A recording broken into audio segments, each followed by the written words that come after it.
করোনার প্রাদুর্ভাবের মধ্যে নতুন পরিকল্পনায় আইন শৃঙ্খলা বাহিনী, জানালেন স্বরাষ্ট্রমন্ত্রী।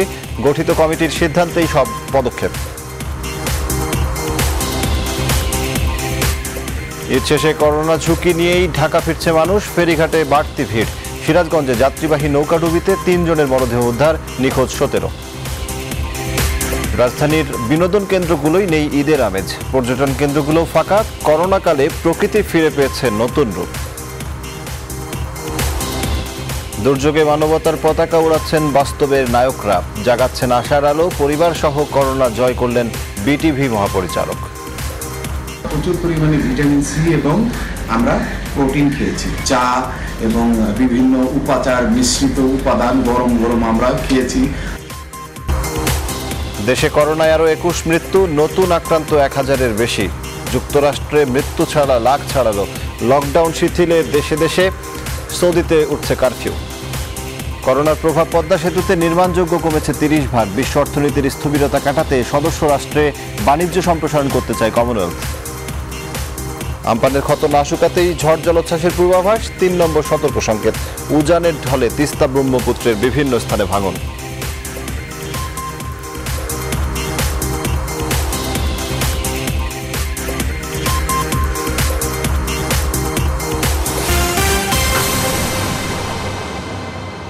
স্বাগত নিউজ 24 সংবাদে, আপনাদের সঙ্গে আছি আমি সজল দাস।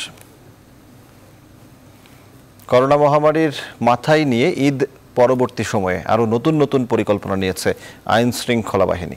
নিউজ 24-এ দেয়া এক সাক্ষাৎকারে স্বরাষ্ট্রমন্ত্রী আসাদুজ্জামান খান কামাল এই কথা জানান। বলেন, এ বিষয়ে কমিটি গঠন করা হয়েছে, কমিটির সিদ্ধান্ত অনুযায়ী পরবর্তী পদক্ষেপ নেওয়া হবে। আরও জানাচ্ছেন মৌ খন্দকার। ঈদের পর অন্তত 7 দিন মানুষের চলাচল নিয়ন্ত্রণে কাজ করবেন আইন শৃঙ্খলা রক্ষাকারী বাহিনীর সদস্যরা। আবাসিক এলাকা সহ সড়ক মহাসড়কেও রয়েছে বিশেষ নজরদারি। ঈদ পরবর্তী 3 ধাপে সাজানো হয়েছে নিরাপত্তা ব্যবস্থা। ছুটির দিনগুলোয় অপরাধীরা যেন মাথাচাড়া দিয়ে উঠতে না পারে, সেই বিষয়েও সজাগ আইন শৃঙ্খলা বাহিনী। নিউজ 24-কে একান্ত সাক্ষাৎকারে স্বরাষ্ট্রমন্ত্রী তুলে ধরেন নতুন সব পরিকল্পনা। আমরা যেটা করি, আমাদের নিরাপত্তা বাহিনী, আমরা তাদের নির্দেশনা কিংবা মাঝে মাঝে মাননীয় প্রধানমন্ত্রীর নির্দেশনা থাকে, সেইগুলো আমরা ইমপ্লিমেন্ট করি। আমরা সেই কাজটি আমরা যখন এইখানের একটা ঘোষণা আসলে সেটা আমরা অবশ্যই সেটা পালন করার জন্য আমাদের নিরাপত্তা বাহিনী কাজ করবে। সব ধরনের ঝুঁকি মাথায় নিয়ে করোনাকালে পুলিশ বাহিনী সাধারণ মানুষের পাশে আছে বলে জানান স্বরাষ্ট্রমন্ত্রী। পুলিশ কোনো জায়গায় কিন্তু পিছিয়ে থাকেনি। সেই দাফনের জন্য পুলিশ এগিয়ে গিয়েছে। প্রথম আপনি লক্ষ্য করেছেন, দাফন দেবার লোকও থাকতো না, আমাদের পুলিশ সেই মাস্ক টাস্ক পরে দাফনও দিয়েছে। যখন তার নিকট আত্মীয় মানে তাকে নিয়ে হসপিটালে যাওয়ার জন্য মানে অস্বীকার করতো অনেকটা, কিংবা পালিয়ে যেত, কিংবা তারা অন্যের সহযোগিতা চাইতো, সাহায্য চাইতো, সেই সময় পুলিশ কিন্তু এগিয়ে গিয়েছে। একই সাথে সাইবার ইন্টেন্সিভ ক্রাইম ম্যানেজমেন্টকে গুরুত্ব দিচ্ছে আইন শৃঙ্খলা বাহিনী। মৌ খন্দকার, নিউজ 24, ঢাকা। বিশ্বজুড়ে করোনার তাণ্ডব অব্যাহত রয়েছে। এরই মধ্যে যুক্তরাষ্ট্রে করোনা ভাইরাসে মৃতের সংখ্যা 1 লাখ ছাড়িয়েছে। দেশটিতে এখন পর্যন্ত আক্রান্তের সংখ্যা 17,13,000-এর বেশি। তবে এসবের মধ্যে নিউ ইয়র্ক সহ বিভিন্ন রাজ্যের উপাসনালয়গুলো পুনরায় চালুর সিদ্ধান্ত নিয়েছে ট্রাম্প প্রশাসন। সাজিয়া ইসলাম জানাচ্ছেন বিস্তারিত। 2019 সালের ডিসেম্বরে চীনের হুবেই প্রদেশের রাজধানী উহান থেকে ছড়িয়ে পড়ে করোনা ভাইরাস। চীনের বাইরে করোনা ভাইরাসের প্রকোপ 13 গুণ বৃদ্ধি পাওয়ার প্রেক্ষাপটে গেল 11 মার্চ দুনিয়া জুড়ে মহামারী ঘোষণা করে বিশ্ব স্বাস্থ্য সংস্থা। করোনা ভাইরাসের সর্বাধিক সংক্রমিত দেশ যুক্তরাষ্ট্রের মৃতের সংখ্যা 1 লাখ ছাড়িয়েছে। দেশটির রোগ নিয়ন্ত্রণ ও প্রতিরোধ কেন্দ্রের পরিচালক রবার্ট রেডফিল্ড আশঙ্কা করেছিলেন 1 জুনের মধ্যে দেশটিতে মৃতের সংখ্যা 1 লাখ ছাড়িয়ে যাবে। জুনের আগেই সেই সংখ্যা ছাড়ালো। দেশটিতে সবথেকে বেশি আক্রান্ত শনাক্ত হয়েছে অঙ্গরাজ্য নিউ ইয়র্ক সিটিতে। শুধু নিউ ইয়র্কেই আক্রান্ত 3,72,494 এবং মৃত্যু হয়েছে 29,310 জনের। তবে যুক্তরাষ্ট্রের দ্বিতীয় ধাপে করোনা ভাইরাসের সংক্রমণ শুরু হলে তা প্রথম ধাপের চেয়েও মারাত্মক হবে বলে মত বিশেষজ্ঞদের। নতুন করে প্রাদুর্ভাব শুরু হলে তার সঙ্গে যুক্ত হবে মৌসুমি ফ্লু। সেক্ষেত্রে যুক্তরাষ্ট্রের স্বাস্থ্য ব্যবস্থার উপর অকল্পনীয় চাপ তৈরি হবে। এসবের মধ্যেই নিউ ইয়র্ক সহ বিভিন্ন রাজ্যের উপাসনালয়গুলো পুনরায় চালুর সিদ্ধান্ত নিয়েছে ট্রাম্প প্রশাসন। শেখ জায়েদ, নিউজ 24। করোনায় দেশে আরও 21 জনের মৃত্যু হয়েছে। এ নিয়ে মোট মৃতের সংখ্যা দাঁড়ালো 522 জনে। নতুন করে 1166 জন শনাক্ত হওয়ায় মোট আক্রান্তের সংখ্যা বেড়ে দাঁড়িয়েছে 36,751 জন। মঙ্গলবার দুপুরে স্বাস্থ্য অধিদপ্তরের নিয়মিত অনলাইন ব্রিফিংয়ে এসব তথ্য জানানো হয়। তারা আরও জানায় 24 ঘন্টায় সারা দেশে নমুনা পরীক্ষা হয়েছে 5,407টি, আর নতুন 245 জন সহ মোট সুস্থ হয়েছেন 7,579 জন। গত 24 ঘন্টায় নমুনা সংগৃহীত হয়েছে 4,416টি এবং নমুনা পরীক্ষা করা হয়েছে আগের দিনের নমুনা সহ 5,407টি। এ পর্যন্ত নমুনা পরীক্ষা হয়েছে 2,58,441টি। যা নমুনা পরীক্ষা হয়েছে তাতে শনাক্ত হয়েছে 1,166 জন এবং এ পর্যন্ত শনাক্ত 36,751 জন এবং আজকের শনাক্তের হার 21.56%। গত 24 ঘন্টায় মৃত্যুবরণ করেছেন 21 জন, এ পর্যন্ত 522 জন। সুস্থ হয়েছেন 245 জন 24 ঘন্টায় এবং এ পর্যন্ত 7,579 জন। বিশ্বজুড়ে মৃত্যুর সংখ্যা গেল সপ্তাহের তুলনায় কিছুটা কমেছে। একদিনে 3,000-এর বেশি মানুষের মৃত্যুতে বিশ্বব্যাপী মোট প্রাণহানির সংখ্যা দাঁড়ালো প্রায় 3.5 লাখ। বিশ্বজুড়ে মোট আক্রান্ত ছাড়ালো 56,41,000। একদিনের মৃত্যুর সংখ্যায় যুক্তরাষ্ট্রকে ছাড়িয়ে গেছে ব্রাজিল। মোট আক্রান্ত ছাড়ালো 56,30,000। একদিনের মৃত্যুর সংখ্যায় যুক্তরাষ্ট্রকে ছাড়িয়ে গেছে ব্রাজিল। লকডাউন শিথিল হওয়া দেশগুলোতে দ্বিতীয় পর্যায়ের প্রাদুর্ভাবের আশঙ্কায় হুঁশিয়ারি দিয়েছে বিশ্ব স্বাস্থ্য সংস্থা। এছাড়া করোনা ভাইরাস নিরাময়ের জন্য হাইড্রক্সিক্লোরোকুইনের পরীক্ষামূলক ব্যবহার আপাতত বন্ধ রাখার নির্দেশ দিয়েছে বিশ্ব স্বাস্থ্য সংস্থা। করোনা ভাইরাস সংক্রমণ রোধে মাঠে দায়িত্ব পালনকারী পুলিশ বাহিনীতে এই রোগে আক্রান্তের সংখ্যা 4,000 ছাড়িয়েছে। মঙ্গলবার পুলিশ সদর দপ্তরের এক বিজ্ঞপ্তিতে জানানো হয়, মঙ্গলবার পর্যন্ত পুলিশের 4,053 জন সদস্য নতুন এই ভাইরাসে আক্রান্ত হয়েছেন। এদের মধ্যে মারা গেছেন 14 জন আর সুস্থ হয়েছেন 1,119 জন। কেন্দ্রীয় পুলিশ হাসপাতালের চিকিৎসা ও সেবায় সুস্থতার হার দ্রুততার সাথে বাড়ছে বলে বিজ্ঞপ্তিতে বলা হয়েছে। করোনা ভাইরাসের সংক্রমণ ঠেকাতে বিশ্বের বিভিন্ন দেশে লকডাউন জারি হলেও অর্থনৈতিক চাকা সচল করতে পর্যায়ক্রমে শিথিল হচ্ছে কঠোরতা। চলমান পরিস্থিতিতে জরুরি অবস্থা প্রত্যাহার করেছে সৌদি আরব ও জাপান। সেই সঙ্গে লকডাউন শিথিল করা হয়েছে শ্রীলঙ্কায়ও। এদিকে জুলাইয়ে ভ্রমণ নিষেধাজ্ঞা তুলে নিচ্ছে স্পেন। বিস্তারিত সাজিয়া ইসলামের রিপোর্টে। সংক্রমণ বাড়লেও দেশভেদে করোনা পরিস্থিতির কিছুটা উন্নতি হওয়ায় কারফিউ প্রত্যাহারের ঘোষণা দিয়েছে সৌদি আরব। 21 জুন থেকে 24 ঘন্টার কারফিউ তুলে নেওয়া হবে। এছাড়া 20 জুনের মধ্যে খুলে দেওয়া হবে মসজিদগুলো। তবে মক্কায় বেলা 3টা থেকে ভোর 6টা পর্যন্ত কারফিউ জারি থাকবে বলে জানিয়েছে কর্তৃপক্ষ। এদিকে মধ্যপ্রাচ্যের অন্যতম বাণিজ্যিক শহর দুবাইয়ে বুধবার থেকে ব্যবসায়িক কার্যক্রম পুরোদমে চালু হচ্ছে। এছাড়া আক্রান্তের সংখ্যা কমে আসায় লকডাউন প্রত্যাহারের সিদ্ধান্ত নিয়েছে ফিলিস্তিনও। অন্যদিকে জুলাই থেকে আন্তর্জাতিক পর্যটকদের জন্য নিজেদের দ্বার খুলে দেবে স্পেন। এছাড়া 15 জুন থেকে খুচরা দোকানপাট খুলে দেওয়া হচ্ছে যুক্তরাজ্যে। এদিকে প্রায় 2 মাসের চেষ্টায় করোনা ভাইরাস নিয়ন্ত্রণে আসায় জরুরি অবস্থা প্রত্যাহারের ঘোষণা দিয়েছেন জাপানের প্রধানমন্ত্রী শিনজো অ্যাবে। এছাড়া শ্রীলঙ্কায়ও শিথিল করা হয়েছে লকডাউন। সাজিয়া ইসলাম, নিউজ 24।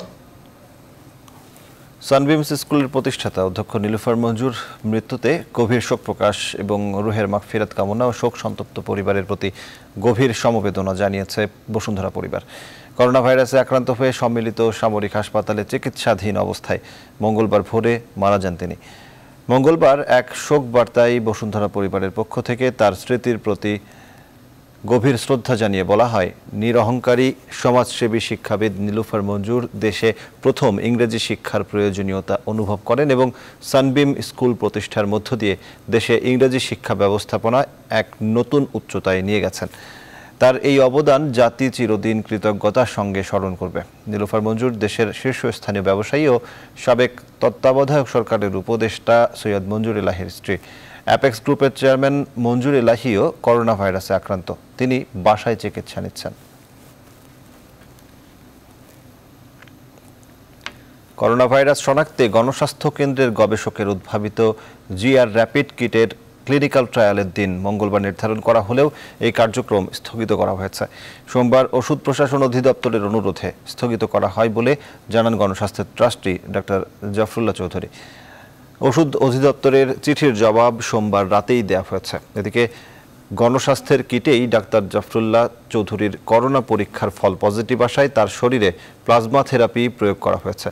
মঙ্গলবার সন্ধ্যা 6টার দিকে গণস্বাস্থ্য কেন্দ্র নগর হাসপাতালে তাকে নিয়মিত কিডনি ডায়ালাইসিসের পর পজিটিভ ব্লাড গ্রুপের 200 মিলি প্লাজমা দেওয়া হয়।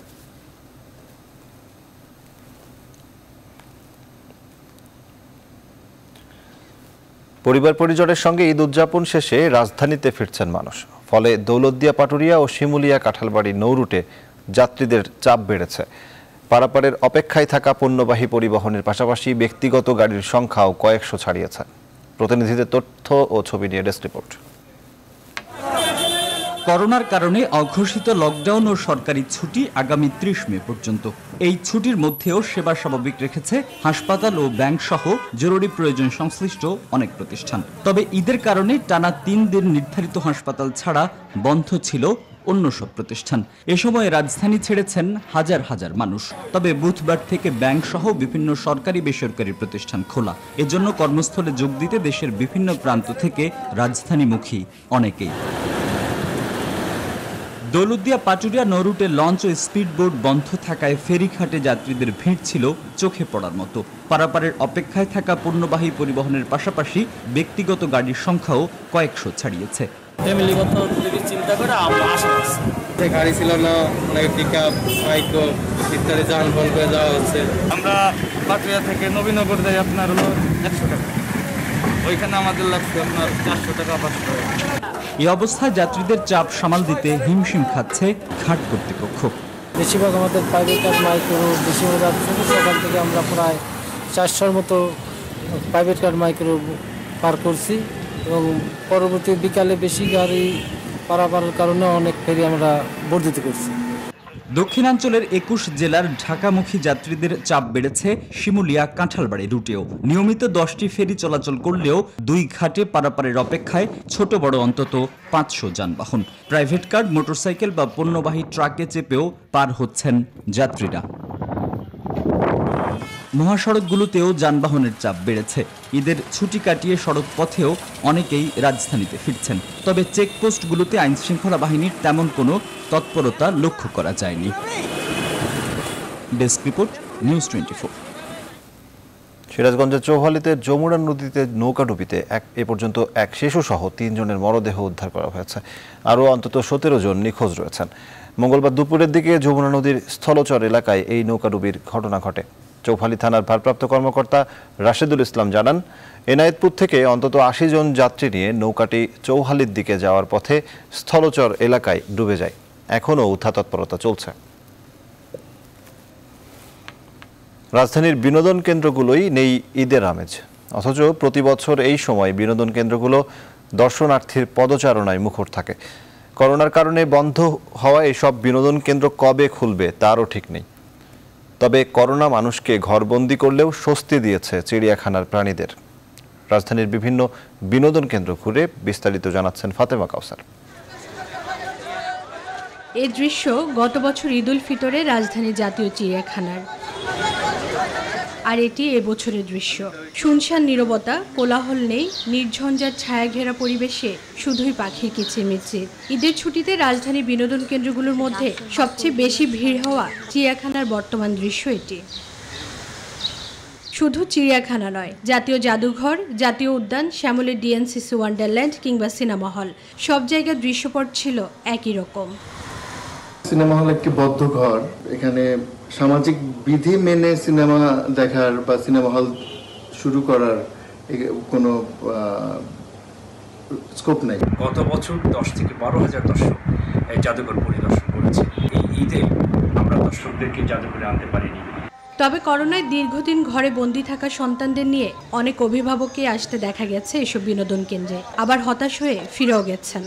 ওরা বিরক্ত হয়েছে, দেখলো, এখন দেখে বুঝলো যে আসলে করোনার কারণে আমরা সবাই বন্দি। পশুগুলি দেখতে পাচ্ছি না, দেখে আমার ভালো লাগছে না। আমরা মনে করছিলাম চিড়িয়াখানা খোলা, কিন্তু এসে দেখি চিড়িয়াখানা বন্ধ। সব কোলাহল বন্ধ থাকায় জাতীয় চিড়িয়াখানায় ভিন্ন দৃশ্যপট ধরা পড়েছে কর্মকর্তাদের চোখে। জানালেন সর্বোচ্চ গুরুত্ব দেওয়া হচ্ছে প্রাণীদের স্বাস্থ্য সুরক্ষায়। দু একদিন পরই আমরা এনিমেলের খাঁচায় আমরা ডিসইনফেক্টেন্ট স্প্রে করছি। খাঁচার চতুর্দিকে এখন তারা ঘুরে বেড়ায় এবং তারা খাবার যেটা দিই আমরা সেটা সবসময় তারা খেয়ে ফেলে এখন আর উচ্ছিষ্ট রাখে না এবং তাদের প্রজনন কাজ তারা সঠিকভাবে করতে পারছে। সারা বিশ্বে ঘিরে থাকা আধার একদিন কেটে যাবে, আবারও নতুন আলোয় হাসবে সবাই। তখন আবারও মুখরিত হবে এই বিনোদন কেন্দ্রগুলো, এমন প্রত্যাশা সবার। ফাতেমা কাউসার, নিউজ 24, ঢাকা। করোনা ভাইরাস পৃথিবীর হাসি থামিয়েছে, কেড়ে নিয়েছে সুখ, স্বাচ্ছন্দ্য, স্বাধীনতা। কিন্তু সংকটের অমানবিকতার মধ্যেও কিছু মানুষ বাস্তব জীবনের নায়ক হয়ে মানবতার পতাকা ওড়াচ্ছেন। তাদের তালিকা খুব একটা দীর্ঘ নয়, বাংলাদেশে হয়তো আরও সংক্ষিপ্ত। তবুও মানুষ তাদের আখ্যা দিচ্ছেন করোনাকালীন হিরো। তাদের কজনের গল্প জানাচ্ছেন আশিকুর রহমান শ্রাবণ। করোনা সংকট মানুষের দুটি সত্তাকে সামনে এনেছে, একটি আত্মকেন্দ্রিক অমানবিক সত্তা, অন্যটি মানবিক মহিমান্বিত সত্তা। আমরা দেখেছি এই সংকটের মধ্যে কিছু মানুষ আত্মকেন্দ্রিকতার বাইরে গিয়ে মানুষের জন্য কাজ করছে। আমরা তাদেরকে বলেছি করোনাকালীন হিরো। এরকম অনেকগুলো নায়কের মধ্যে দু একজনের গল্প শুনুন।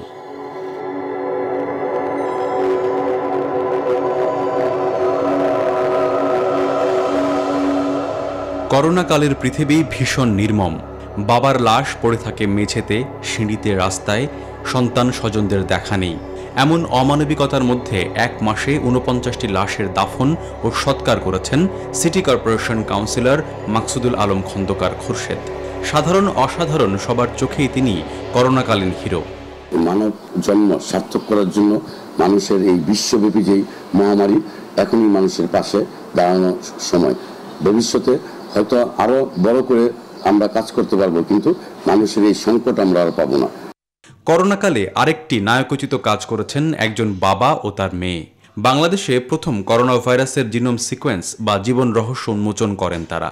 এই গবেষণা দলে আরও বেশ কজন তরুণ উদ্যমী বাংলাদেশি বিজ্ঞানীরাও ছিলেন। আমরা কখনোই বলবো না যে আমরা বিরাট একটা সায়েন্স কিছু করে ফেলেছি। আমাদের মূল কথা হলো এই সায়েন্সটা কোনো নতুন কিছু না, কিন্তু আমরা বাংলাদেশে করলাম এবং বাংলাদেশে করে বাংলাদেশের একটা স্ট্রেনকে আমরা পৃথিবীকে জানালাম যে আমরা করতে পারি। করোনা সংকটের শুরুর দিকে দ্রুত সময়ে ভাইরাস শনাক্তের কিট আবিষ্কার করে ডক্টর বিজন কুমার শীল আলোচনার কেন্দ্রবিন্দুতে আসে। ডাক্তার জাফরুল্লাহ চৌধুরী সংবাদ সম্মেলন করে র্যাপিড টেস্টিং কিটের ঘোষণাও দেন। যদিও এখনও এটি পরীক্ষা নিরীক্ষা পর্যায়ে আছে, তবুও এই উদ্ভাবনকে যুগান্তকারী বলছেন মানুষ। করোনাকালে মানবতার অনন্য উদাহরণ হয়ে আলোচিত হয়েছে আল মারকাজুল ইসলাম। তারাই প্রথম প্রাতিষ্ঠানিক উদ্যোগে মৃত মানুষের দাফন আর সৎকারে এগিয়ে আসেন। মানবতার সেবায় ধর্মের ভেদাভেদও প্রতিবন্ধকতা হয়ে উঠতে পারেনি। আলহামদুলিল্লাহ এখনো পর্যন্ত করোনা আমাদের কাছে আসে নাই, আমাদের কেউ এফেক্টেডও না এবং কেউ আলহামদুলিল্লাহ মনও খারাপ করে নাই। খুশির সাথে এই কাজটা করছে। মনটা খারাপ শুধু একটা যে হচ্ছে যে মানুষগুলো মারা যাচ্ছে আর স্বজনরা পাশে থাকছে না। হয়তো একসময় পৃথিবীতে করোনা থাকবে না, কিংবা করোনার সঙ্গে বসবাস শিখে ফেলবে মানুষ, কিন্তু তখনও কিছু মানুষের অবদান উদাহরণ হয়ে থাকবে, যারা করোনাকালে মানুষ থেকে নায়কে রূপান্তরিত হয়েছিলেন। আশিকুর রহমান শ্রাবণ, নিউজ 24, ঢাকা। করোনা জয়ের আরও এক গল্প। স্ত্রী সন্তান সহ ঘরে আইসোলেশনে থেকেই করোনামুক্ত হলেন বাংলাদেশ টেলিভিশনের মহাপরিচালক SM হারুনার রশিদ। কোভিড-19 পজিটিভ হওয়ার পর থেকেই মনোবল না হারিয়ে কিভাবে করোনা থেকে সুস্থ হলেন সেই অভিজ্ঞতাই জানিয়েছেন নিউজ 24-কে। বললেন, আক্রান্ত হওয়ার পর বিচলিত না হয়ে বিশেষজ্ঞ চিকিৎসকদের পরামর্শ অনুসরণ করেই সুস্থ হয়ে উঠেছেন পরিবারের সব সদস্য। তবে শ্বাসকষ্টের সমস্যা প্রকট হলে ঘরোয়া আইসোলেশনের থেকে চিকিৎসা সম্ভব নয়। আরও জানাচ্ছেন সৈয়দ রেহান। চীনের উহান থেকে শুরু প্রাণঘাতী করোনা ভাইরাসের সংক্রমণ একে একে ছড়িয়ে পড়ে নানান দেশে। বাংলাদেশে এ ভাইরাস ধরা পড়ে মার্চের ৮ তারিখ। এতে আক্রান্তর সংখ্যা যেমন দিন দিন বেড়েছে, তেমনি বেড়েছে করোনা জয় করে সুস্থ হওয়ার সংখ্যাও। চলতি মে মাসের ২ তারিখে কোভিড টেস্টে পজিটিভ হন বাংলাদেশ টেলিভিশনের মহাপরিচালক SM হারুনুর রশিদ। এর পরপরই স্ত্রী ও একমাত্র কন্যার কোভিড টেস্টেও আসে পজিটিভ রেজাল্ট। পজিটিভ হওয়ার পর বিচলিত না হয়ে ঘরেই আইসোলেশনে থাকে পুরো পরিবার। তবে মাত্র ১৫ দিনের ব্যবধানেই পরপর ২টি ফলো আপ পরীক্ষায় কোভিড টেস্টে নেগেটিভ আসে পরিবারের সবার। করোনা জয়ের অভিজ্ঞতা জানাতে গিয়ে SM হারুনুর রশিদ বলেন, মানসিক মনোবল দৃঢ় রেখেই প্রচুর পরিমাণে ভিটামিন সি যুক্ত খাবার ও উপাদান মিশ্রিত গরম পানি পান করেছেন নিয়মিত। আমরা ঘরে থেকে সুস্থ হওয়ার জন্য আমরা প্রতিজ্ঞাবদ্ধ হলাম এবং আমাদের মানসিক দৃঢ়তাকে আমরা প্রতিষ্ঠিত করার চেষ্টা করলাম। যে আমরা প্রচুর পরিমাণে ভিটামিন সি এবং আমরা প্রোটিন খেয়েছি, চা এবং বিভিন্ন উপাচার মিশ্রিত উপাদান গরম গরম আমরা খেয়েছি, আমরা ভাপ নিয়েছি, আমরা গড়গড়া করেছি। আক্রান্তকালীন সময়ে শুভাকাঙ্ক্ষী ও আত্মীয় স্বজনের কাছ থেকে পেয়েছেন নানা পরামর্শ, তবে কিছুটা আক্ষেপ কারো কারো সংবেদনশীল আচরণের প্রতি। পাশাপাশি কেউ কেউ অতি সংবেদনশীল আচরণ করছে, যে আমরা বাইরে যাচ্ছি না, কিন্তু আর করোনার তো বলা আছে যে এত ফিট পরে করোনা ভাইরাস আসলে যাবেও না, তারপরেও অহেতুক কিছু বাড়াবাড়ি রকমের আচরণ দেখেছি এবং সেই ব্লিচিং পাউডারের কারণে আমরা আরো অসুস্থ হয়ে গিয়েছি। শ্বাস প্রশ্বাসের সমস্যা প্রকট হলে ঘরোয়া আইসোলেশনে করোনার চিকিৎসা সম্ভব নয় জানিয়ে করোনাজয়ী বিটিভি মহাপরিচালক বলেন, পরিবারের একে অপরের পারস্পরিক সহযোগিতা ও দায়িত্ববোধই পারে ঘরে থেকে করোনাকে জয় করতে। সৈয়দ রায়হান, নিউজ 24, ঢাকা। করোনা ও ঘূর্ণিঝড়ে ক্ষতিগ্রস্ত মানুষের পাশে না দাঁড়িয়ে মিডিয়ায় সরকারের সমালোচনায় বিএনপি ব্যস্ত বলে মন্তব্য করেছেন আওয়ামী লীগের সাধারণ সম্পাদক ওবায়দুল কাদের। মঙ্গলবার তার সরকারি বাসভবনে অনলাইনে নিয়মিত ব্রিফিংয়ে তিনি এই মন্তব্য করেন। ওবায়দুল কাদের বলেন, বিএনপি মানুষের পাশে না থেকে সরকারের বিরুদ্ধে বিষোদ্গার করছে, যা অনাকাঙ্ক্ষিত ও অপ্রত্যাশিত। পবিত্র ঈদের দিনেও জনগণ তাদের মুখের বিষ থেকে রেহাই পায়নি বলেও মন্তব্য করেন তিনি। সর্বত্রই সংক্রমণ ও মৃত্যু বাড়ছে, কাজে দয়া করে আসুন সবাই সচেতন হই, স্বাস্থ্যবিধি সামাজিক দূরত্ব মেনে চলি, কারণ প্রতিকার সমাধান নয়। এ ভাইরাস থেকে বাঁচতে, সুরক্ষা পেতে প্রতিরোধের কোনো বিকল্প নেই।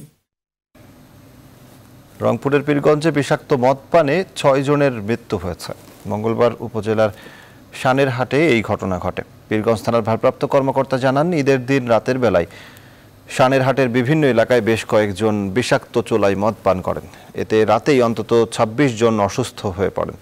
তাদের উপজেলা স্বাস্থ্য কমপ্লেক্স ও রংপুর মেডিকেল কলেজ হাসপাতালে ভর্তি করা হয়। মঙ্গলবার সকালে চিকিৎসাধীন অবস্থায় ৬ জনের মৃত্যু হয়। চিকিৎসাধীন অনেকের অবস্থার এখনও উন্নতি হয়নি।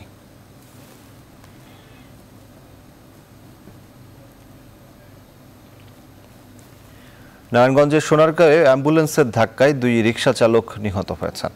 মঙ্গলবার বেলা 2:45টার দিকে ঢাকা চট্টগ্রাম মহাসড়কের কাজপুর এলাকায় এই দুর্ঘটনা ঘটে। চালক পালিয়ে গেলেও অ্যাম্বুলেন্সটি জব্দ করেছে নারায়ণগঞ্জ সিটি কর্পোরেশন কর্তৃপক্ষ। কাজপুর হাইওয়ে থানা পুলিশ জানিয়েছে, অ্যাম্বুলেন্সের চালককে আটকের চেষ্টা চলছে।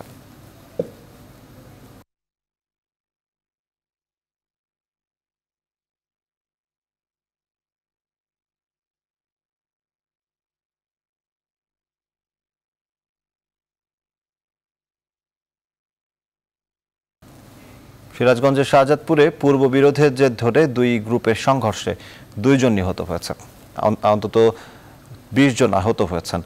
মঙ্গলবার বিকেলে উপজেলার গুদিবাড়ি এলাকায় এই ঘটনা ঘটে। স্থানীয়রা জানায়, উপজেলার কৈজুরি ইউনিয়নের গুদিবাড়ি গ্রামে বাহারাম গ্রুপ ও শামসাদ গ্রুপের মধ্যে দীর্ঘদিন ধরে বিরোধ চলে আসছিল।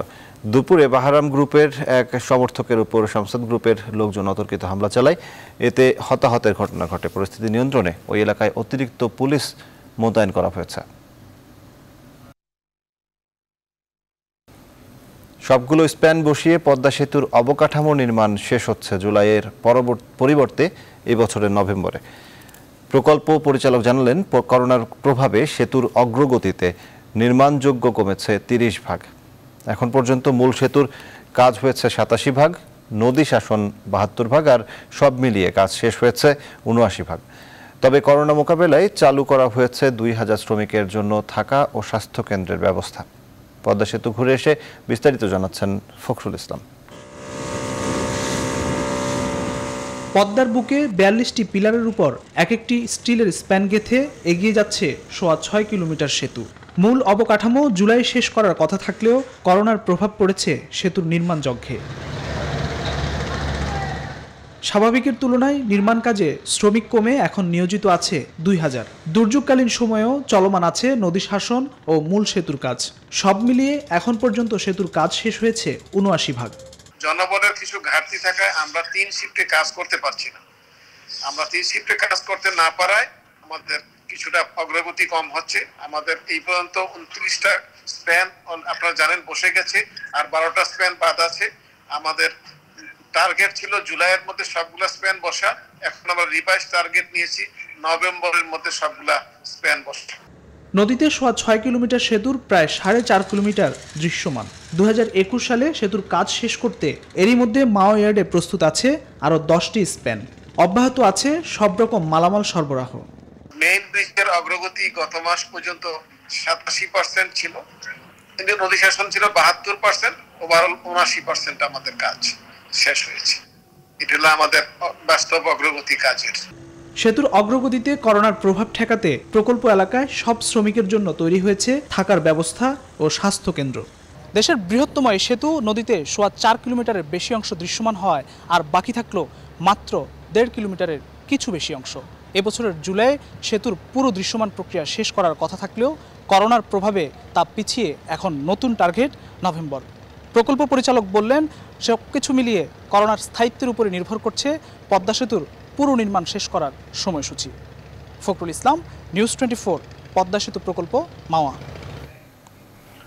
বৈশ্বিক মহামারী করোনা ভাইরাসে স্থবির বিশ্ব অর্থনীতিকে চাঙা করতে সদস্য রাষ্ট্রগুলোর মধ্যে বাণিজ্য সম্প্রসারণের উদ্যোগ নেওয়ার কথা ভাবছে কমনওয়েলথ। নিউজ 24-কে দেয়া বিশেষ সাক্ষাৎকারে এ কথা জানিয়েছেন কমনওয়েলথ মহাসচিব প্যাট্রিসিয়া স্কটল্যান্ড। প্রধানমন্ত্রী শেখ হাসিনার নেতৃত্বের প্রশংসা করে প্যাট্রিসিয়া আরও বলেন, এই কঠিন সময়ে বাংলাদেশের পাশে থাকবে কমনওয়েলথ। তার সঙ্গে কথা বলে আরও জানাচ্ছেন তানজির মেহেদি। কোভিড দুর্যোগে বড় ধরনের অর্থনৈতিক বিপর্যয়ের মধ্যে পড়তে যাচ্ছে গোটা বিশ্ব। কমনওয়েলথও এর বাইরে নয় বলে মনে করেন সংস্থাটির মহাসচিব। তবে সদস্য রাষ্ট্রগুলোর মধ্যে পারস্পরিক বাণিজ্যের ক্ষেত্র বাড়িয়ে সংকট মোকাবিলায় উদ্যোগ নেবে এই ফোরাম। কমনওয়েলথের সদস্য রাষ্ট্রগুলো এই সুযোগটি কাজে লাগিয়ে কতটা লাভবান হতে পারে সেদিকটি গুরুত্বের সঙ্গে দেখা হচ্ছে। প্যাট্রিসিয়া বলেন, শেখ হাসিনার নেতৃত্বে বাংলাদেশ যতটা এগিয়েছে, বৈশ্বিক মহামারী আর সাইক্লোন আম্পানের আঘাত সেখানে একটা বড় ধাক্কা দিয়েছে। ক্ষতির মুখে পড়েছে দেশটির বড় রপ্তানি বাণিজ্য, পোশাক শিল্প। এই কঠিন সময়ে আমরা বাংলাদেশের পাশে থাকতে চাই। জাতিসংঘের সঙ্গে আমাদের অংশীদারিত্ব আছে, তাদেরকে সঙ্গে নিয়ে এই সংকট মোকাবেলায় আমরা বাংলাদেশকে সহযোগিতা করে যেতে চাই। কমনওয়েলথ মহাসচিবের মতে, স্বাস্থ্যসেবা নিশ্চিত করা, জলবায়ু পরিবর্তনের চ্যালেঞ্জ মোকাবিলা এবং অর্থনীতির চাকা সচল রাখা, এই তিনটি আসলে একে অপরের সঙ্গে সংযুক্ত। বাংলাদেশ সরকার ঠিক পথে আছে বলে মন্তব্য তার। জলবায়ু পরিবর্তনের ঝুঁকি কমানো সম্ভব হলে মানুষের জীবনের ঝুঁকিও কমবে, ফলে অর্থনীতি সচল করার কাজটাও অনেকটা সহজ হবে। আর এই ইস্যুতে বাংলাদেশ খুব প্রশংসনীয় কাজ করছে। মানুষের জীবনের নিরাপত্তা আর অর্থনীতিকে চাঙ্গা রাখতে প্রধানমন্ত্রী শেখ হাসিনার যে প্রচেষ্টা, সেজন্য আমি তার সরকারকে ধন্যবাদ জানাতে চাই। দেশে দেশে লকডাউন শিথিল করার প্রসঙ্গে কমনওয়েলথ মহাসচিব বলেন, লকডাউন শিথিল করা হলে আবার সেকেন্ড ওয়েভ আঘাত করার ঝুঁকি থেকে যায়। এরপরেও সব দিক বিবেচনায় রেখে প্রতিটি দেশের সরকার এ বিষয়ে সিদ্ধান্ত নিচ্ছে। 54টি দেশ নিয়ে আমাদের কমনওয়েলথ পরিবার, তাই আমাদের সক্ষমতাও বেশি। আমাদের উচিত হবে প্রতিটি দেশের তথ্য আদান প্রদান করা এবং একে অপরের শিক্ষা গ্রহণ করে সিদ্ধান্তে আসা। তানজির মেহেদি, নিউজ 24, ঢাকা। উত্তর বঙ্গোপসাগরে বায়ুচাপের পার্থক্যের কারণে আগামী 2-1 দিনের মধ্যে দেশের কয়েক জেলায় ঝড়ো হাওয়া এবং সারা দেশে বৃষ্টিপাত বেড়ে যাওয়ার পূর্বাভাস দিয়েছে আবহাওয়া অধিদপ্তর। এজন্য মংলা ও পায়রা সমুদ্র বন্দরকে 3 নম্বর স্থানীয় সতর্কতা সংকেত দেখাতে বলা হয়েছে। মঙ্গলবার আবহাওয়া অধিদপ্তর থেকে টেলিফোনে এই তথ্য জানান আবহাওয়াবিদ আব্দুর রহমান। মৌসুমী লঘুচাপের প্রভাবে উপকূলীয় এলাকায় স্বাভাবিক জোয়ারের চেয়ে 2 থেকে 4 ফুটের বেশি উচ্চতায় জলোচ্ছ্বাস হতে পারে। এই কারণে উত্তর বঙ্গোপসাগরের অবস্থান করা মাছ ধরার নৌকা ও ট্রলারকে পরবর্তী নির্দেশনা না দেয়া পর্যন্ত উপকূলের কাছাকাছি সাবধানে চলাচল করতে বলেছে আবহাওয়া অফিস। বায়ুচাপের তারতম্যতা রয়ে গেছে, সেজন্য আমরা সাগরে 3 নম্বর বন্দরগুলোকে 3 নম্বর স্থানীয় সতর্ক সংকেত দেখে যেতে বলেছে। দেশের যে উত্তর অঞ্চলে যে বিভাগগুলো আছে, বিশেষ করে রংপুর, ময়মনসিংহ এবং সিলেট, এইসব অঞ্চলে বৃষ্টিপাতের সম্ভাবনা সবচেয়ে বেশি। অনেক জায়গাতে বৃষ্টিপাতের সম্ভাবনা আছে। তাছাড়া রাজশাহী, ঢাকা এবং সিলেটে কিছু কিছু জায়গায়, খুলনা এবং বরিশাল বিভাগে 2-1 জায়গায় বৃষ্টিপাতের সম্ভাবনা আছে। তবে আগামী 1 থেকে 2 দিন পরে বৃষ্টিপাতের পরিমাণ সারা দেশে বৃদ্ধি পাওয়ার সম্ভাবনা আছে। উজানের ঢলে নদ নদীর পানি বাড়ার সাথে সাথে গাইবান্ধার তিস্তা ও ব্রহ্মপুত্র নদের বিভিন্ন স্থানে শুরু হয়েছে ভাঙন। এরই মধ্যে নদীগর্ভে বিলীন হয়েছে অন্তত 100 বসতবাড়ি। নদীগর্ভে যাচ্ছে ফসলি জমিও। এই অবস্থায় ভিটেমাটি হারিয়ে দিশেহারা নদী তীরের মানুষ। পানি উন্নয়ন বোর্ড বলছে, সংশ্লিষ্ট মন্ত্রণালয় থেকে অর্থ বরাদ্দ পেলেই ভাঙন রোধে কাজ শুরু হবে। সাইফুল ইসলাম প্রিন্সের তথ্য ছবিতে ডেস্ক রিপোর্ট। উজানের ঢলে নদ নদীর পানি বৃদ্ধির ফলে গাইবান্ধার সুন্দরগঞ্জের তিস্তা ও ফুলছড়ি উপজেলার ব্রহ্মপুত্র নদে শুরু হয়েছে ভাঙন। এরই মধ্যে ভাঙনে ভিটেমাটি হারিয়েছে তিস্তাপাড়ের কাপাসিয়া, ভাটি কাপাসিয়া, লালচামার, শ্রীপুর ও ব্রহ্মপুত্র নদের পাড়ের সদরের কামরজানি, কুন্দেরপাড় সহ নদী তীরবর্তী মানুষ। ভাঙনে ফসলি জমি, বাড়িঘর হারিয়ে অনেকেই আশ্রয় নিয়েছে ওয়াবদাবাদ ও উঁচু স্থানে। প্রতিদিনই ভাঙছে নতুন নতুন জায়গা ও বাড়িঘর। এ অবস্থায় ভাঙন আতঙ্কে দিন কাটাচ্ছে এ অঞ্চলের কয়েক হাজার মানুষ। ভাঙতে আছে, ভাঙতে আছে, মানে এমন অবস্থা আছে, মনে করো ঘর থুবি নিচে বলে পানি। বাড়ি ঘর ভাঙার পরে এখানে খুব অস্থায়িতে আছে, ঘর দুয়ারে সব ভাসি গেছে, আর কোনো মতন এখন বেড়া আটকে আছে। সংশ্লিষ্টরা বলছেন, পানি বাড়ার কারণে তিস্তা ও ব্রহ্মপুত্রের 12টি পয়েন্টে ভাঙন শুরু হয়েছে। তবে সংশ্লিষ্ট মন্ত্রণালয় থেকে অর্থ বরাদ্দ পেলেই ভাঙন রোধে কাজ শুরু হবে। সুন্দরগঞ্জ উপজেলার লালচামার, কাপাসিয়া, শ্রীপুর এবং সদর উপজেলার কামারজানি এবং ফুলছড়ি উপজেলার এরেন্ডাবাড়িতে নদীর ভাঙনের দেখা দিয়েছে এবং নদীর পানি বৃদ্ধি পেতে থাকলে এই এলাকাগুলোতে নদী ভাঙন আরও তীব্রতর হবে। এটার জন্য আমরা আমাদের মিনিস্ট্রিতে এবং আমাদের বোর্ডে অর্থ চাহিদা প্রেরণ করছি। বর্ষা মৌসুম শুরুর আগেই নদী ভাঙন রোধে কার্যকর পদক্ষেপ নেবে প্রশাসন, এমন প্রত্যাশা ভাঙন কবলিতদের। Desk report, news 24। এবারে প্রবাসের খবর।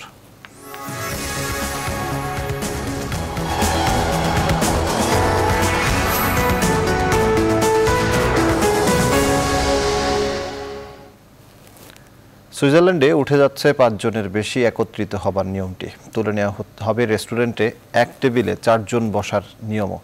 সর্বোচ্চ 30 জন মিলে গ্রুপে চলবার নিয়মের ঘোষণাও আসছে আজ। সবশেষ তথ্য জানিয়েছেন প্রবাসী সাংবাদিক বাকিউল্লাহ। সুইজারল্যান্ডের সেই লকডাউন শিথিলতার 3য় পর্ব কিন্তু আসছে 8ই জুন। এর পূর্বে আগামীকাল কিন্তু এখানে আসলে সেই লকডাউনের শিথিলতার ব্যাপক একটি অংশ কিন্তু আসলে শুরু হয়ে যাচ্ছে। 5 জন একসাথে চলার যে নিয়মটি, সেই নিয়মটি কিন্তু আসলে এখানে কালকে উঠিয়ে দেওয়া হবে।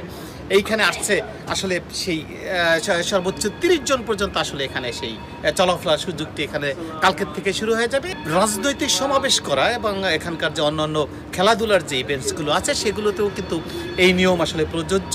এক্ষেত্রে সমাবেশ করতে গেলে সেখানে সেই 2 মিটার দূরত্ব, সেই নিয়মটি কিন্তু আসলে সেখানে পালন করতে হবে। বর্ডার ব্যবস্থায় কিন্তু অনেক শিথিলতা এখানে নিয়ে আসা হয়েছে। 8ই জুন কিন্তু পূর্ণাঙ্গভাবে এখানকার সেই বর্ডারগুলো খুলছে, তবে বাজার ব্যবস্থা কিন্তু এখনো চালু হয়নি। এই আউটফার্টের ছুটিতেও কিন্তু কেবলমাত্র সেই ক্রসলিং এন্ড বর্ডারে কিন্তু অন্তত 100-এরও বেশি জরিমানা গুনেছেন। তবে এখানে কিন্তু কেউ যদি অসুস্থ থাকেন, জার্মানিতে তার ডাক্তার থাকে, যেমন চোখের ডাক্তার অথবা সেই কানের ডাক্তার অথবা দাঁতের ডাক্তার, এই জাতীয় ডাক্তারি চিকিৎসা যারা সাধারণত সেই জার্মানিতে করিয়ে থাকেন তারা কিন্তু আসলে যেতে পারবেন, তবে তাদেরকে কিন্তু ডিক্লারেশন ফর্ম যেটি আছে সেই ডিক্লারেশন ফর্মটি পূরণ করেই আপনাদেরকে যেতে হবে।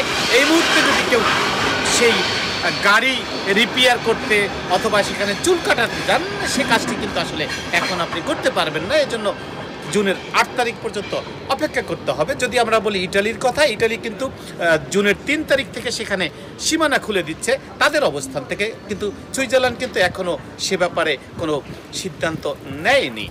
তবে সুইজারল্যান্ড থেকে যারা ইটালিতে যেতে আগ্রহী তারা কিন্তু 3 তারিখে আপনারা যেতে পারছেন। তবে সুইজারল্যান্ডে আসার ক্ষেত্রে সেই ইটালিয়ান নাগরিক এবং অন্যান্যরা সেই সুবিধা কিন্তু এখন আসলে পাচ্ছেন না। শিক্ষা ব্যবস্থা অতি গুরুত্বপূর্ণ একটি বিষয়, সেটি হচ্ছে সেই শিক্ষা সফর। এটি কিন্তু আসলে বলা হয়েছিল এবছর আর হবে না, কিন্তু সেই শিক্ষা সফর কিন্তু আবার শুরু হচ্ছে। তবে এই সফরে সর্বোচ্চ 300 জনের বেশি এখানে আসলে উপস্থিত থাকতে পারছেন না। তাই সব কিছু মিলিয়ে যদি আমরা বলি, সুইজারল্যান্ডে কিন্তু সেই জনজীবন ব্যবস্থাটা অনেকটাই কিন্তু সেই স্বাভাবিক অবস্থায় ফিরে আসছে। আজকের কথা যদি বলি, আজকের আক্রান্তের সংখ্যা কিন্তু 15 জন, গতকাল ছিল 10 জন, তার আগের দিন ছিল 12 জন, তার আগের দিন ছিল আপনার সেই 13 জন, অর্থাৎ এরকম করেই বর্তমান অবস্থায় আক্রান্তের সংখ্যাটি আছে। তবে এখানে 1 ডিজিটের মধ্যে সেই আক্রান্তের সংখ্যাটি এখন অবশ্য আসেনি। প্রবাসী সাংবাদিক বাকিউল্লাহ জানাচ্ছিলেন সুইজারল্যান্ডের খবর। এবারে করোনা সংকটের মধ্যে সৌদি আরবে লকডাউন শিথিল করা হচ্ছে। সৌদি আরবের সর্বশেষ অবস্থা জানিয়েছেন সহকর্মী আলামিন। ভাইরাসে বিপর্যস্ত বিশ্ব, সৌদি আরবের বাইরে নয়। সৌদি আরবে পর্যন্ত প্রায় ৭৫,০০০-এর বেশি মানুষ করোনা ভাইরাসে আক্রান্ত হয়েছে, 400-এর বেশি মানুষ এই ভাইরাসে মৃত্যুবরণ করেছে। এত কিছুর পরও কিন্তু অর্থনীতিকে ঠিক রাখার জন্য সৌদি আরবের ব্যবসা বাণিজ্য এবং অর্থনীতির চাকাকে সচল করার জন্য সৌদি সরকার কিছু সিদ্ধান্ত নিতে যাচ্ছে। গতকাল সৌদি স্বাস্থ্যমন্ত্রী বলেছেন যে লকডাউনের কিছুটা সহজীকরণ করা হবে। তো গতকাল সৌদি আরবের রাষ্ট্রীয় বার্তা সংস্থার বরাদ্দে স্থানীয় গণমাধ্যমগুলো বলছে যে সৌদি সরকার 3টি ধাপে এদেশ থেকে পুরোপুরি লকডাউন উঠিয়ে নেওয়ার একটি পরিকল্পনা করেছে। বর্তমান সময়ে কিন্তু 24 ঘন্টার কারফিউ চলছে এবং লকডাউন চলছে। এটি চলবে 27 মে পর্যন্ত। 28 মে থেকে 31 মে পর্যন্ত কিন্তু সকাল 6টা থেকে বিকাল 3টা পর্যন্ত কারফিউ শিথিল করা হবে এবং এই সময়ের মধ্যে শুধু মক্কা নগরী ছাড়া অন্য সকল নগরীর মানুষ কিন্তু এক শহর থেকে আরেক শহরের ব্যক্তিগত গাড়ি দিয়ে কিন্তু চলাচল করতে পারবে। দ্বিতীয় ধাপে বলা হয়েছে 31 মে থেকে 20 জুন পর্যন্ত মানুষ তাদের সকাল 6টা থেকে রাত 8টা পর্যন্ত তাদের স্বাভাবিক কার্যক্রম পরিচালনা করতে পারবেন এবং ব্যবসা বাণিজ্য, অফিস আদালত, স্বাস্থ্যবিধি মেনে তারা পরিচালনা করা যাবে। তবে এর মধ্যে কিছু কিছু প্রতিষ্ঠান রয়েছে যেগুলো স্বাস্থ্যবিধি মানা এবং করোনা সংক্রমণ হওয়ার সম্ভাবনা থাকে, যেমন সেলুন এবং বিনোদন কেন্দ্র সহ এই সমস্ত জায়গায় কিন্তু সেই নিষেধাজ্ঞা কিন্তু বরাবরের মতোই বহাল থাকবে। তাছাড়া 20-21 জুনের পরে কিন্তু সৌদি আরব থেকে পুরোপুরিভাবে লকডাউন উঠিয়ে নেওয়ার চিন্তা করছে। তবে 31 মে থেকে 20 জুন পর্যন্ত মসজিদগুলোতে জুমার নামাজ সহ অন্যান্য নামাজ আদায় করার জন্য অনুমতি দেওয়া হয়েছে এবং এখানে বলা হয়েছে যে এই সমস্ত কার্যক্রম করার ক্ষেত্রে সৌদি আরব যে সমস্ত সৌদি স্বাস্থ্যমন্ত্রক যে সমস্ত স্বাস্থ্যবিধি নিষেধ আরোপ করেছে সেগুলো মেনে চলতে হবে এবং এই বিষয়টি স্বরাষ্ট্র মন্ত্রণালয় থেকে তদারকি করা হবে। তো এই পর্যন্ত সৌদি আরবে কিন্তু 150-এর বেশি বাংলাদেশি করোনা ভাইরাসে আক্রান্ত হয়ে মৃত্যুবরণ করেছেন এবং আক্রান্ত হয়েছেন 8,000-এর বেশি মানুষ। তো গতকাল রাতের যে খবর সেখানে বলা হয়েছে যে দূতাবাসের আইন সহায়তাকারী মামুনুর রশিদ করোনা ভাইরাসে আক্রান্ত হয়েছেন। তো সার্বিক পরিস্থিতি বলা যায় যে সৌদি সরকার করোনার বিস্তার রোধের পাশাপাশি কিন্তু স্বাভাবিক জীবনযাপনে এবং তাদের অর্থনীতি এবং বাণিজ্য ঘাটতি পুষিয়ে আনার জন্য কিন্তু তারা বিভিন্ন কার্যক্রম হাতে নিয়েছে এবং সেই মতোই তারা চলছে এবং এই 3টি ধাপে 28 থেকে 31 এবং 31 থেকে 20 জুন এবং 21 জুনের পরে কিন্তু স্বাভাবিকভাবে সৌদি আরবের জীবনযাপন শুরু হবে বলে আভাস পাওয়া গেছে। মালয়েশিয়ার জেলখানায় বন্দী অবৈধ অভিবাসীদের নিজ নিজ দেশে ফেরাতে উদ্যোগ নিয়েছে মালয়েশিয়া সরকার। দেশটিতে করোনা সংক্রমণ কমে আসলেও জেলখানায় বন্দীদের মাঝে করোনা ভাইরাসে আক্রান্তের সংখ্যা বৃদ্ধির কারণে অবৈধ অভিবাসীদের ফেরত পাঠানোর সিদ্ধান্ত নিয়েছে সরকার। মঙ্গলবার নিয়মিত প্রেস ব্রিফিংয়ে দেশটির সিনিয়র মন্ত্রী ইসমাইল সাবরি ইয়াকুব জানান, জেলখানায় বন্দীদের মধ্যে যারা করোনা ভাইরাসে আক্রান্ত হয়েছে তাদের চিকিৎসা দেওয়া হবে, তবে যারা এখনও সুস্থ আছে তাদের নিজ নিজ দেশে ফেরাতে কাজ শুরু করেছে সরকার। এছাড়াও 3টি বন্দি শিবিরের অবৈধ অভিবাসীদের সকলকে কোভিড-19 পরীক্ষা করার সিদ্ধান্ত নেওয়া হয়েছে বলেও জানান তিনি। করোনার প্রাদুর্ভাব ঠেকাতে দেশটিতে গেল 18 মার্চ মুভমেন্ট কন্ট্রোল অর্ডার ঘোষণা করা হয়। তবে কি করোনা ভাইরাস কিছুটা নিয়ন্ত্রণে আসায় দেশের অর্থনৈতিক চাকা সচল রাখতে 4 মে থেকে শর্ত সাপেক্ষে লকডাউন শিথিল করা হয়। গেল 3 সপ্তাহে আক্রান্তের সংখ্যা যেখানে 100-র নিচে ছিল, হঠাৎ করেই ঈদের পরের দিন আক্রান্তের সংখ্যা বেড়ে দাঁড়ায় 170, যার মধ্যে সবচেয়ে বেশি সংখ্যক আক্রান্ত হয়েছে বড় 3টি ইমিগ্রেশন ক্যাম্প থেকে।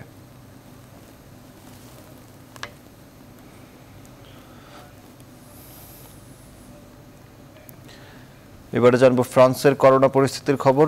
ফ্রান্সের করোনা পরিস্থিতি জানিয়েছেন প্রবাসী সাংবাদিক ফয়সাল আহমেদ দীপ। ফ্রান্সের লকডাউন শিথিলের আজকে 14তম দিন শেষ হলো। বলা হয়ে থাকে এখানে কিন্তু লকডাউন শিথিল হওয়ার পর থেকে সাধারণ যে নাগরিক কিন্তু ঘর থেকে বের হচ্ছেন এবং মানুষ কিন্তু কাজে ফিরতে শুরু করেছেন। তবে আক্রান্ত এবং মৃতের সংখ্যা যদি বলি, এটা কিন্তু স্থির নয়, কারণ ওঠানামা করছে প্রতিদিনই এবং এটা আসলে কোথায় গিয়ে দাঁড়াবে সেটা কিন্তু এখনও পর্যন্ত বোঝা যাচ্ছে না। যদিও ফ্রান্সের নিরাপত্তা কর্মী, স্বাস্থ্যকর্মীরা বলছেন যে যারা ঘর থেকে বেরোচ্ছেন তারা সামাজিক দূরত্ব কিংবা নিজেকে সেফ রাখার জন্য যে প্রয়োজনীয় মাস্ক এবং হ্যান্ড স্যানিটাইজার ব্যবহার করার কথা বারবার বলছেন ওনারা। বিশেষ করে জুনের 2 তারিখে ফ্রান্সের প্রাইম মিনিস্টার উনি কিন্তু জাতির উদ্দেশ্যে একটি বক্তব্য রাখবেন। সেই বক্তব্য হয়তোবা নতুন নির্দেশনা আসতে পারে। পাশাপাশি যে ব্যবসা বাণিজ্যগুলো খুলে দেওয়া হয়েছে এবং যেগুলো এখনও খোলা হয়নি, রেস্তোরাঁ, ক্যাফে শপ, নাইট ক্লাব কিংবা অন্যান্য প্রতিষ্ঠানগুলো, সেগুলো কিন্তু খোলার ব্যাপারে একটি সিদ্ধান্ত আসবে। আর বিশেষ করে ঈদের যে একটা আমেজ গিয়েছে ফ্রান্সে, সেটা কিন্তু এবার পরিলক্ষিত হয়নি, কারণ আপনারা জানেন নিশ্চয়ই যে বাংলাদেশি অধ্যুষিত যে মসজিদগুলো রয়েছে সেগুলো কিন্তু এবার ঈদের জামাতের যে অনুমতি, সেই অনুমতি প্রশাসন দেয়নি।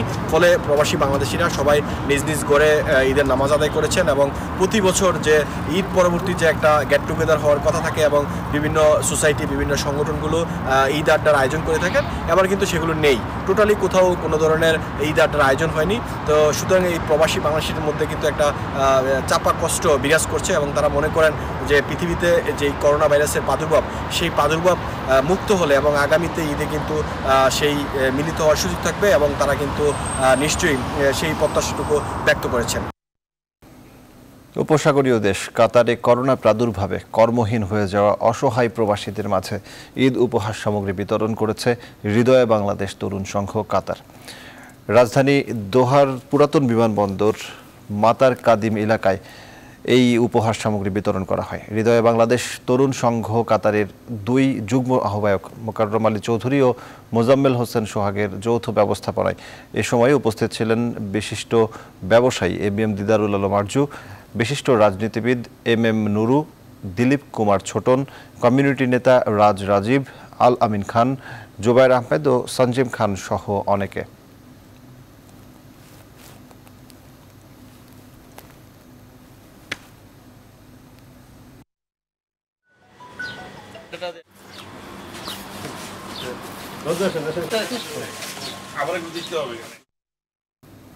মালয়েশিয়ার করোনা পরিস্থিতির মধ্যে প্রবাসীদের ঈদ উদযাপনের খবর জানিয়েছেন সহকর্মী শাহাদাত হোসেন।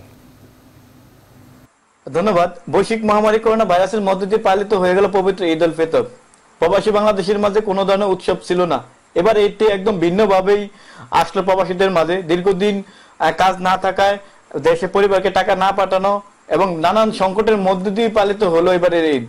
এর মধ্যে দিয়ে ঈদের দ্বিতীয় দিন মালয়েশিয়াতে গত 3 সপ্তাহের মধ্যে সবচেয়ে বেশি করোনা রোগী আক্রান্ত হয়েছে। এর অন্যতম কারণ হচ্ছে মালয়েশিয়া থাকা 3টি ডিবি ক্যাম্প সবচেয়ে বেশি আক্রান্ত হয়েছে প্রায় 150-র উপরে। এর মধ্যে 56 জন বাংলাদেশি রয়েছে। তবে এর মধ্যে নড়েচড়ে বসেছে দেশটির সরকার। মালয়েশিয়ার সিনিয়র মন্ত্রী নিয়মিত দেওয়া সংবাদ সম্মেলনে দেশটিতে থাকা সকল দেশের বন্দীদেরকে নিজ নিজ দেশে ফেরত পাঠানো হবে। প্রত্যেক দেশের দূতাবাস, পররাষ্ট্র মন্ত্রণালয়কে বিষয়টি জানানো হবে। আক্রান্তকারীদের চিকিৎসা দেওয়া হবে। মালয়েশিয়ার স্বাস্থ্য মন্ত্রণালয় দেওয়া তথ্য অনুযায়ী গত 24 ঘন্টা নতুন করে আক্রান্ত হয়েছে 187 জন। এই নিয়ে সর্বমোট আক্রান্ত হয়েছে 7604 জন।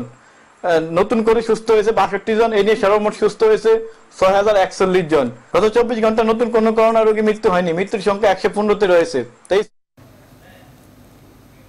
শাহাদাত হোসেন মালয়েশিয়ার খবর জানাচ্ছিলেন। মালয়েশিয়ার করোনা পরিস্থিতি। অর্থনৈতিক বিপর্যয়ের মুখে ইউরোপ ইউ অর্থনৈতিক সহায়তা প্রস্তাব নিয়ে মতানৈক্য। পর্তুগাল থেকে সবশেষ তথ্য আমাদের জানিয়েছেন সহকর্মী নাইম হাসান পাভেল। ধন্যবাদ। টানা ৪৫ দিনের জরুরি অবস্থা শেষে পর্তুগাল সময়ের সাথে সাথে তাদের স্বাভাবিক জীবনে ফেরার চেষ্টায় রয়েছে। এখনো পর্যন্ত বেশিরভাগ সংখ্যক ব্যবসা প্রতিষ্ঠান খুলে দেওয়া হয়েছে। আগামী ১ জুন থেকে আরও যে ব্যবসা প্রতিষ্ঠানগুলো বাকি রয়েছে সেগুলো খুলে যাবে। তো এই সময়ের মধ্যে সরকারের পক্ষ থেকে বেশ কিছু বাধ্যগত স্বাস্থ্যবিধি বেঁধে দেওয়া হয়েছে এবং সেগুলো অবশ্যই মেনে এবং মেনটেনের মাধ্যমে আসলে এই স্বাভাবিক জীবনে ফেরার চেষ্টা চলছে। তো এই টানা লকডাউনে থাকতে থাকতে ইউরোপের দেশগুলোতে একটি অর্থনৈতিক বিপর্যয় কিন্তু সময়ের সাথে সাথে আমরা লক্ষ্য করছি। তো যার কারণে পর্তুগাল সহ ইউরোপের প্রায় বেশ কটি দেশ তারা কিন্তু লকডাউন শিথিল করে স্বাভাবিক জীবনে ফেরার চেষ্টায় রয়েছে। এমনকি আমরা গতকাল স্পেন থেকে যেটি খবর পেয়েছি, স্পেনের প্রধানমন্ত্রী তিনি বলেছেন যে আগামী জুলাই থেকে ইউরোপের বেশ কয়েকটি দেশ মানে বিশেষ করে ইউরোপের সবকটি দেশ থেকেই তিনি এবং সারা বিশ্বব্যাপী তিনি পর্যটকদের আহ্বান জানিয়েছেন স্পেনে আসার জন্য এবং তিনি ব্যবসায়ীদেরকে নির্দেশ দিয়েছেন সব ধরনের প্রস্তুতি গ্রহণ করার জন্য। এবং আরও একটি বিষয় যে লকডাউনে এবং যে করোনা ভাইরাসের সবচেয়ে বড় ক্ষতির সম্মুখীন হয়েছে ইটালি। তো ইটালিকে আসলে সহায়তা করার জন্য বা ইটালির মতো আরও যে কয়েকটি দেশ ইউরোপে ক্ষতির সম্মুখীন হয়েছেন সে সমস্ত দেশগুলোকে সহায়তা করার জন্য জার্মানি এবং ফ্রান্সের একটি প্রস্তাব ছিল ইউরোপিয়ান ইউনিয়নে। তো সেই প্রস্তাবটি কিন্তু যে 500 বিলিয়ন ইউরোর মতো একটি প্রস্তাব, সেটি অর্থনৈতিক একটি সহায়তা দেওয়ার জন্য ইউরোপিয়ান দেশগুলোকে। তো সেই প্রস্তাবটি কিন্তু নেদারল্যান্ড, ডেনমার্ক, অস্ট্রিয়া এবং সুইডেনের দ্বারা কিন্তু সেটি প্রত্যাখ্যাত হয়েছে এবং সেটি তার বদলতে তারা একটি ইমার্জেন্সি লোন সিস্টেম চালু করার কথা বলেছে। তো এই অবস্থায় আসলে পুরো ইউরোপের একটি পরিস্থিতি বিরাজ করছে। অর্থনীতি যেখানে একটি হুমকির সম্মুখীন হয়েছে, হাজার হাজার মানুষ তারা বেকার হয়ে পড়েছেন এবং ব্যবসা প্রতিষ্ঠানগুলো তারা নিজেদের ব্যবসা কার্যক্রম চালাতে পারছে না। তো সব মিলিয়ে সময়ের সাথে সাথে এখানকার যে অর্থনীতি সেটি কিন্তু বেশ খারাপ একটি পরিস্থিতিকে যাচ্ছে। তাই দেরি না করে কিন্তু ইউরোপের বেশ কটি দেশ জরুরি অবস্থা প্রত্যাহার করে তারা আবারও স্বাভাবিক অবস্থায় ফেরার চেষ্টা। নাইম হাসান পাভেল জানাচ্ছিলেন পর্তুগাল থেকে। সংবাদ শেষ করবো, তার আগে শিরোনামগুলো জানাবো আরো একবার।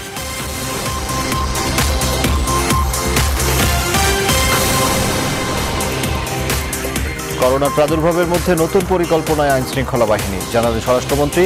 গঠিত কমিটির সিদ্ধান্তে সব পদক্ষেপ। ঈদ শেষে করোনা ঝুঁকি নিয়ে ঢাকা ফিরছে মানুষ, ফেরিঘাটে বাড়তি ভিড়। সিরাজগঞ্জে যাত্রীবাহী নৌকাডুবিতে 3 জনের মরদেহ উদ্ধার, নিখোঁজ অন্তত 17। রাজধানীর বিনোদন কেন্দ্রগুলোই নেই ঈদের আমেজ, পর্যটন কেন্দ্রগুলো ফাঁকা। করোনাকালে প্রকৃতি ফিরে পেয়েছে নতুন রূপ।